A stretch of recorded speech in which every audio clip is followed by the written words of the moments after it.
every morning with drive. Being on the grind, know I had to survive. We had to win. Started from the dirt and the rubble. I had to be the needle that was popping your bubble. Hello and welcome into the Rookie Prospect Profile Series. This is a Zilla Fantasy Elite production. Today we're going to be looking at wide receiver Cornelius Johnson within the rookie wide receiver machine learning models. Can he go from a late round draft pick to an outstanding fantasy receiver?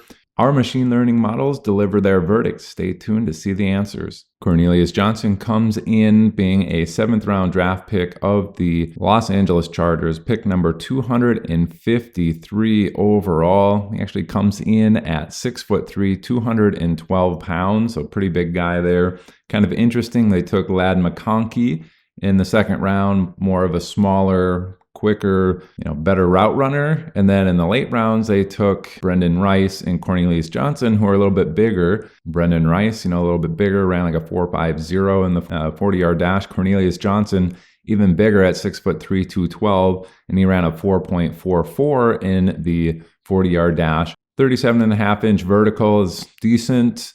Breakout age of 19.8, college dominator rating 29.1%, college target share 17.2%, but he does have small hands at 8 5/8 inch hands, so that's definitely below average for a wide receiver. How's he going to look in our models? Let's go look at year one. And as we may expect for somebody in their pretty much the last wide receiver drafted in the NFL draft, we'd expect him to be one of the lowest that we're looking at.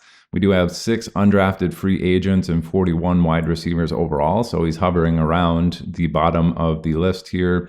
2.5 fantasy points per game, roughly, for the mean and median, the 38th ranked ones in the class. And the maximum output of 6.01 is the 39th best in all of the wide receivers that we're studying. The CV is actually at 34.0, 24th best in the class. Despite being super low here, it's pretty confident that he's going to have a low score in his first season. Let's go look at historical comps in the last 11 draft classes, which rookies were hovering around that 2.5 fantasy point per game range. And we do get quite a bit in between 2.4 and 2.6, so right in that range. Leonte Carew, Bryce Butler, Khalil Shakir, Mario Alford, Lamar Thomas, Damian Willis, Bruce Ellington, Terrace Marshall, Jamison Williams, Freddie Swain, Malik Heath, Pharaoh Cooper, and Chad Beebe. Again, those are all right in that 2.5 fantasy points per game range. A lot of names that you haven't heard of. Then maybe Khalil Shakir and Terrace Marshall, Jamison Williams. Some people that we've heard of, but not really producing any fantasy value for us as of yet. Let's hop into year 2, see what that looks like for Cornelius Johnson. And we do see a big jump up here to over 5.5 fantasy points per game. He's in the teens for a ranking. Minimum at 25th, maximum at 17. So giving you more of that low floor, high ceiling type of vibe, which is what you want out of these late round draft picks. Somebody that can give you some sort of ceiling. So interesting here, mean and median 19th ranked at 5.67 and 5.62. Maximum output at 12.86, 17th best in the class. Considering he was one of the latest drafted, it's not too bad here, being in the top half of this particular draft class. So let's look at the historical comps in the last 11 draft classes. Who were some of the wide receivers in that 5.5 fantasy points per game range? These were all the wide receivers in between 5.3 and 5.8 fantasy points per game. Deontay Hardy, Marquess Wilson, Deshaun Hamilton, Hunter Sharp, Elijah Moore, Marquez Valdez-Scantling, Alec Pierce, Brandon Johnson, Nelson Aguilar, Tyler Boyd, and Chester Rogers.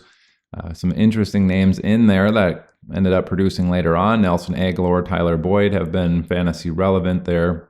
Elijah Moore was in his first season.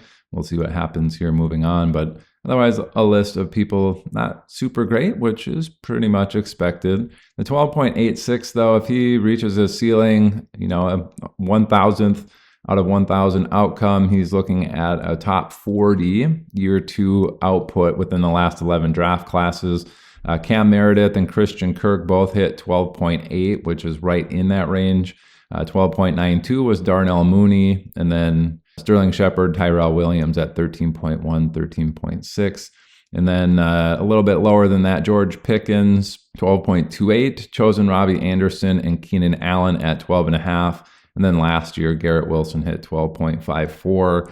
Again, that's if Cornelius Johnson hits his maximum output. Find it kind of interesting that the Los Angeles Chargers have this bigger, faster type of wide receiver type that they're taking late to see if they can mix that in with the rest of their players. I think Ladd McConkey is going to be pretty safe because the rest of the players on that squad are all just big, hulking receivers that are actually pretty fast.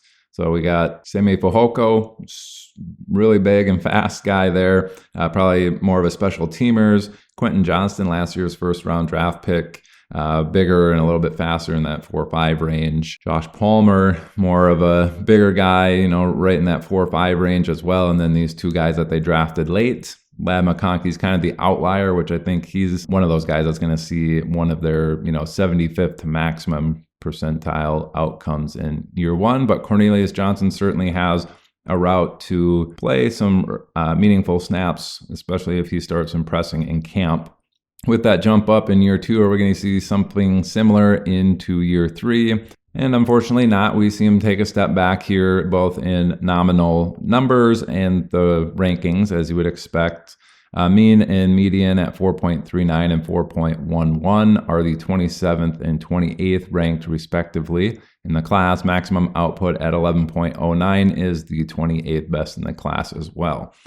More of the high floor, low ceiling type for year three here. Let's go look at historical comps. Who's hovering around just above 4 fantasy points per game in their third season? We have a whole bunch of people in between about 4.1 and 4.7 here. Nick Williams, Josh Reynolds, Jason Moore, Paul Richardson, Desmond Patton, Aaron Dobson, Stedman Bailey, Tajay Sharp, Kendall Hinton, Quinton Patton, and Laquan Treadwell. These are people that really did nothing outside of Josh Reynolds, and he was really only a viable DFS option, not somebody that you wanted on a week-to-week basis in your lineups. Let's go look at 11.09 as maximum output. That would be in the range of the top 50 out of the last 11 draft classes of year three wide receivers. So roughly in this range, we have Michael Gallup, Kiki QT, Jacoby Myers, chosen Robbie Anderson, Sterling Shepard, Amari Cooper, and Russell Gage. In their third seasons were all in between 10.83 and 11.32, which is similar to his maximum output here. Let's go look at Cornelius Johnson year four, and what do we see happen? We see him take another step back here. So maybe somebody that shows a little promise into year two, but maybe he's just not that good and then gets replaced later on. If you get a spike in value in year two with Cornelius Johnson, maybe a good time to offload him. Let's go look. Historical comps, 3.2, 3.04, mean and median are the 37th and 36th ranked in the class. But which ones in historical context, the last 11 draft classes of the wide receivers that have at least 4 years, who is in that range? We have these people in between 2.82 and 3.51. Scotty Miller, Cody Core, Freddie Martino, DeAnthony Thomas, Malik Turner, Laquan Treadwell, which we see again, and then N'Keal Harry at 3.51. So that's the rough range for his mean and median. The maximum output just below 10 there. Got these people in between 9.71 and 10.25. Keelan Cole, Sammy Watkins, Alan Hearns, chosen Robbie Anderson, Michael Gallup, and Mike Williams in their fourth season. Again, this is his maximum output if he should reach that. So that's Cornelius Johnson in a nutshell. Looks like year two is his best chance of producing any sort of fantasy value for your team. You can probably leave him on the waivers, just monitor how he's progressing within camp and maybe the offseason going into next year. All right, that's going to do it for today's rookie prospect profile on Cornelius Johnson, the late round draft pick from the Los Angeles Chargers. This is presented by Zilla Fantasy Elite. Thanks for tuning in. Bye.